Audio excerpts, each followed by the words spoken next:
Everyone, मैं उमंग Sharma. Friends, आज के सेशन में हम पढ़ेंगे आपकी क्लास 12th की हिंदी की बुक अभिव्यक्ति और माध्यम का एक चैप्टर 6 कैसे बनती है कविता। ठीक है, ये आपके टर्म 1 के सिलेबस में भी आएगी। ये जो आपको स्क्रीन पर दिख रहा है ना बच्चों, ये आपकी एनसीईआरटी की बुक है जिसका फर्स्ट पेज है ये। तो मतलब मुझे लगता है कि एनसीईआरटी की बुक में बहुत अच्छा दिया गया है, तो मैंने वहीं पर अंडरलाइंस किया हुआ है। तो अगर आपके पास एनसीईआरटी की बुक है तो आप मेरे साथ साथ अंडरलाइन कर लेना। अदरवाइज़ अगर नहीं भी है तो भी आप इसको केवल एक बार समझ लेंगे अगर चैप्टर को, तो ही आपको लगेगा कि चैप्टर बहुत ही ज़्यादा ईजी और इंटरेस्टिंग है। ठीक है, चलो देखो बेसिकली पहले मैं थोड़ा सा आपको इंट्रोडक्शन बता देती हूँ चैप्टर के बारे में। यहाँ पे लिखा गया है, कविता कोने में घात लगाए बैठी है, यह हमारे जीवन में किसी भी क्षण बसंत की तरह आ सकती है। ये किसका कथन है? ये कथन है जॉर्ज लुइस बोखेट्स का। देखो बेसिकली इस पूरे चैप्टर में आपको ये बताया गया है कि कैसे बनती है कविता, जो कि चैप्टर के नाम से है, आप वैसे ही समझ गए होंगे, है ना। मैंने पूरा चैप्टर हम यहाँ नहीं पढ़ेंगे, सिर्फ इम्पॉर्टेंट चीज़ें जो है हम यहाँ पर उनको पढ़ेंगे। यहाँ पे आप थोड़ा सा सेकंड पेज पर आएंगे तो देखेंगे सुमित्रानंदन पंत जी की एक 4 पंक्तियाँ दी गई हैं। वियोगी होगा पहला कवि, आह से उपजा होगा गान, उमड़कर आँखों से चुपचाप बही होगी कविता अनजान। अब इसमें क्या हो सकता है, आपको कोई 2 या 4 पंक्तियाँ दे दी जाए और पूछा जाए कि ये किसने कहा है, तो आपको पता होना चाहिए कि ये जो पंक्तियाँ हैं ये किसकी हैं, सुमित्रानंदन पंत जी की लिखी हुई कविता है ये पंक्तियाँ। आगे बढ़ते हैं यहाँ से। देखो अच्छी कविता की कुछ विशेषताएं यहाँ पर दी गई हैं। अच्छी कविता आपसे सवाल करती है, सुने और पढ़े जाने के बाद भी वह बच जाती है आपकी स्मृति में बार बार सोचने के लिए। मतलब यहाँ पर क्या कहा जा रहा है, यहाँ पर कहा जा रहा है कि जो एक अच्छी कविता होती है, हमें कैसे पता चलेगा कि कविता अच्छी है या अच्छी नहीं है। तो अच्छी कविताएं वो कविताएं होती हैं जो कि एक बार ख़त्म होने के बाद, जैसे अगर उदाहरण के तौर पे लें तो किसी कविता की 10 पंक्तियां हैं और उन 10 पंक्तियों को पढ़ने के बाद में भी वो कविताएं आपके दिमाग में स्मृति, मतलब इमेजिनेशन, आप उनके बारे में सोचते रहते हैं, ध्यान करते हैं, बार बार सोचते हैं। जैसे फूल किससे संबंधित कविता है, तो सुनते ही आपके दिमाग में एक इमेज बन जाती है किसकी, फूल की, तो हम कहेंगे कि ये एक बहुत ही अच्छी कविता है और आप बार बार उसको ख़त्म होने के बाद भी सोचते हैं। दूसरी चीज़, कविता की अनजानी दुनिया में का सबसे पहला उपकरण शब्दों से मेलजोल कविता की पहली शर्त है। ये जो अंडरलाइन है आप इनको देखिएगा, ठीक है। कविता की सबसे पहला जो उपकरण है, उपकरण का मतलब होता है जैसे किसी भी काम को करने के लिए उसके कुछ टूल्स होते हैं, तो उन्हीं टूल्स की बात की जा रही है कि कविता के लिए जो सबसे पहला उपकरण है वो क्या चीज़ है, शब्द है। यहाँ से प्रश्न बन सकता है, ठीक है। शब्दों की मेलजोल कविता की पहली शर्त है। शब्दों का आपस का जो मेलजोल होता है, उनको तोड़ मरोड़ कर जो उनको एक दूसरे के साथ उनका संबंध बनाया जाता है, उसको हम क्या बोलते हैं, कविता बोलते हैं। इस संबंध में अंग्रेजी कवि W.H. ऑर्डेन ने भी कहीं कहा है कि प्ले विद द वर्ड्स के साथ में खेलना, शब्दों के साथ में खेलना ही क्या है, कविता है। यानी आरंभ में शब्दों से खेलना सीखें। इसी को एक उदाहरण से स्पष्ट किया गया है। कल्पना करें कि आप स्कूल के विद्यार्थी हैं,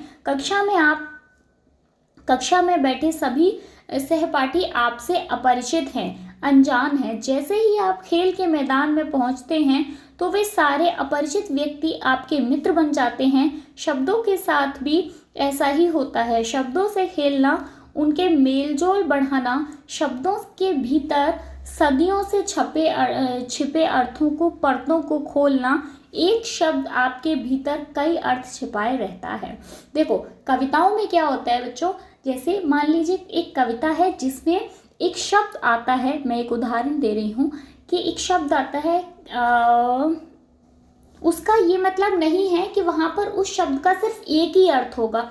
उस शब्द की कई अर्थ हो सकते हैं, अर्थों की कई सारी परतें हो सकती हैं। तो यहाँ से भी एक मुझे लगता है शायद प्रश्न बन जाए कि मतलब जो कविता है, कविता में जो एक शब्द होता है उसके कितने अर्थ हो सकते हैं, अनगिनत अर्थ हो सकते हैं, एक अर्थ हो सकता है, दो अर्थ हो सकते हैं, या फिर एक भी अर्थ नहीं हो सकता। तो इस तरीके का प्रश्न बनकर आ सकता है।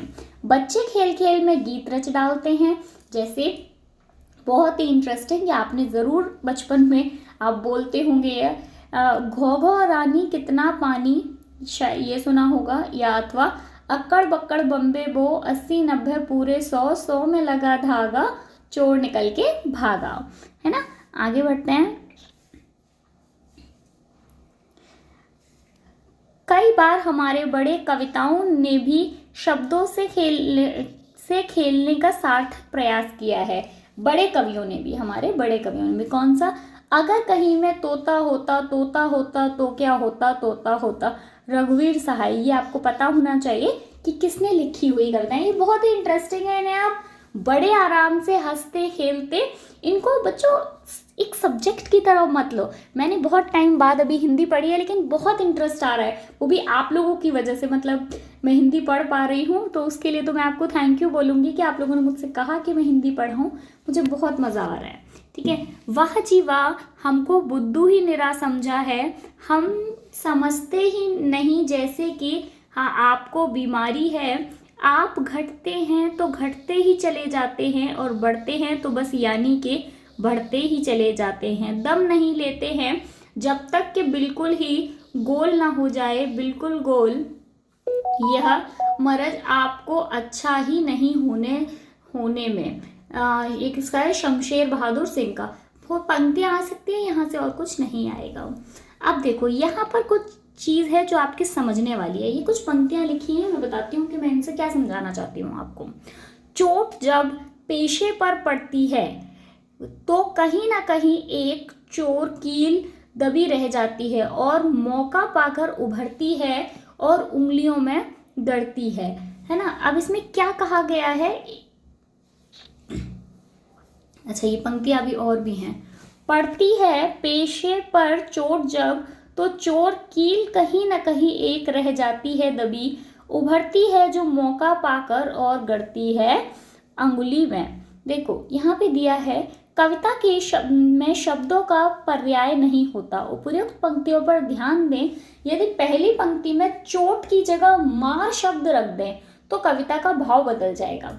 जी हाँ, देखो यहाँ पे क्या है कि आपको एक पूरी उसमें बहुत जगह चोट शब्द बार बार देखने को मिल रहा है। लेकिन अगर वैसे किसी आम इंसान से पूछा जाए, आम इंसान से मेरा मतलब ये है कि जो हिंदी का बहुत ज़्यादा जानकार ना हो, तो उसको चोट और मार में कोई बहुत विशेष अंतर दिखाई नहीं देगा। उसको लगेगा कि चोट और मार में कोई डिफरेंस नहीं है। लेकिन इसी कविता में अगर आप चोट की जगह मार शब्द का यूज़ करें, प्रयोग करेंगे, तो आपको बहुत कविता का जो पूरा भाव है वो बदल जाएगा। तो बस यहाँ यही कहा जा रहा है कि एक छोटा सा शब्द, मतलब जिसका आपको वो देखते से शायद उसका पर्यायवाची लगे, लेकिन वो उस कविता का पूरा भाव, पूरा अर्थ बदल देता है।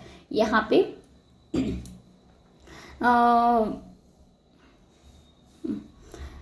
मोची के संदर्भ में एक हथौड़े की चोट अर्थ रखता है। हाँ बिल्कुल, यहाँ पे कैसे शब्द बदल जाता है?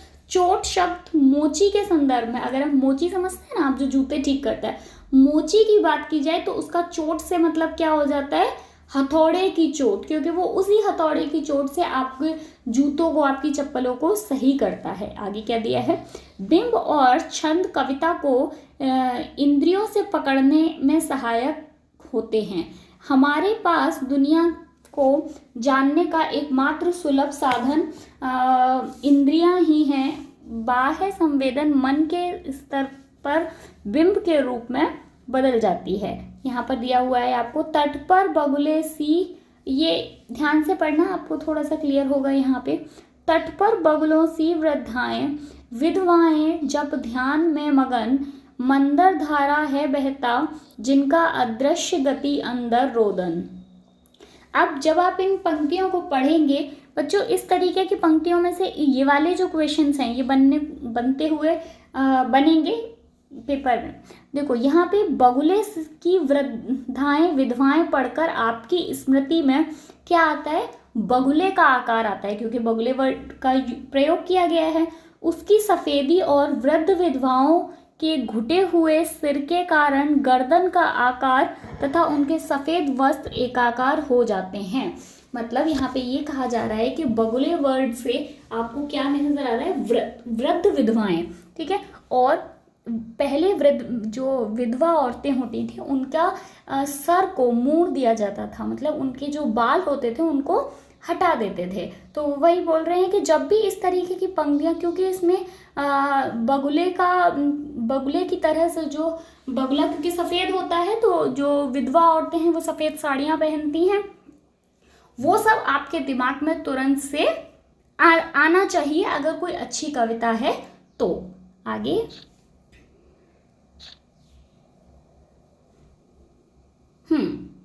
यहाँ पे सुमित्रा नंदन पंत ने कविता के लिए चित्र भाषा की आवश्यकता पर बल दिया है। यहाँ से प्रश्न बन सकता है कि किस हो सकता है आपको कवि का नाम दे दे कि किसने चित्र भाषा पर ज़्यादा बल दिया है, तो किसने दिया है, सुमित्रा नंदन पंत पे, क्योंकि चित्रों या बिंबों का प्रभाव मन पर अधिक पड़ता है। दृश्य बिंब अधिक बोधगम्य होते हैं क्योंकि देखी हुई हर चीज हमें प्रभावित करती है। सुमित्रा नंदन पंत जी कहते हैं कि कविता का अच्छा होना बहुत आवश्यक है, लेकिन अगर कविता में चित्रों को दिखाया जाए, चित्रों के माध्यम से कविता को प्रस्तुत किया जाए तो कविता और भी अधिक प्रभावशाली बन जाती है, क्योंकि जो दृश्य होते हैं, जो चीज़ें हम देखते हैं, उनकी छाप हमारे दिमाग पर रह जाती है और वो हमें अधिक लंबे समय तक याद रहती है। इसके बाद विचारक ने यह कहा था कि कविता ऐसी चीज़ है जिसे 5 ज्ञानेंद्रियां स्पर्श, स्वाद, दृश्य, ध्यान और श्रवण रूपी 5 उंगलियों से पकड़ा जाता है। छंद क्या होता है आपको पता होना चाहिए। छंद का मतलब होता है आंतरिक लय। लय होता है ना कि जिसको इंग्लिश में आप राइमिंग बोल सकते हैं, ठीक है। लय कविता का अनिवार्य तत्व है। कविता का एक बहुत ही इंपॉर्टेंट तत्व ही क्या है, मतलब अनिवार्य तत्व क्या है कि उसमें छंद या आंतरिक लय होनी चाहिए। इसी तरह धूमिल की कविता मोचीराम में ऊपर से देखने पर छंद नहीं है, लेकिन अर्थ का अपना भीतरी छंद निरंतर मौजूद है। देखो मैं आपको पहले ये पढ़कर बताती हूँ, फिर आपको इसका अर्थ समझाती हूँ कि इस वाली ये जो लाइन दी गई है इसका अर्थ क्या है। यहाँ बाबूजी सच कहूँ मेरी निगाह में न कोई छोटा है न कोई बड़ा है, मेरे लिए हर आदमी एक जोड़ी जूता है जो मेरे सामने मरम्मत के लिए खड़ा है। अगर वैसे इसको पढ़ा जाए तो ऐसा लगेगा किसी ने मज़े में वैसे ही कविता लिख दी है। ये कोई बहुत ज़्यादा डीप, बहुत गहरी या जिसमें छंद का प्रयोग नहीं किया गया है, लेकिन इसमें छंद का प्रयोग है। अगर आप एक लाइन को पढ़ेंगे तो आपको पता चलेगा कि एक लय है अपने आप में, मतलब भीतर से एक लय बनी हुई है कि वो कह रहे हैं अगर इसे लय के साथ पढ़ना जाए कि बाबूजी सच कहूँ मेरी निगाह में न कोई छोटा है न कोई बड़ा है, मेरे लिए हर आदमी एक जोड़ी जूता है जो मेरे सामने मरम्मत के लिए खड़ा है। ठीक है, तो आपको ये पता होना चाहिए कि ये मोचीराम कविता जो है ये मतलब जूते के ऊपर लिखी गई है कि वो कह रहे हैं कि मेरे लिए कोई छोटा बड़ा नहीं है। मैं नहीं जानता कि आपके पास ज़्यादा पैसा है कम पैसा है, शायद मेरे लिए तो सब लोग एक जोड़ी, मतलब मैं तो लोगों को ही जूते के उसमें जानता हूँ कि लोग मेरे पास आते ही सिर्फ किस लिए कि भैया मेरा ये जूता ठीक कर दो। ठीक है, हाँ, इसके बाद में ये आप बुक में पीछे कविता के कुछ प्रमुख घटक दिए हुए हैं, है ना। देखो कविता भाषा में होती है, इसलिए भाषा का सम्यक ज्ञान जरूरी है।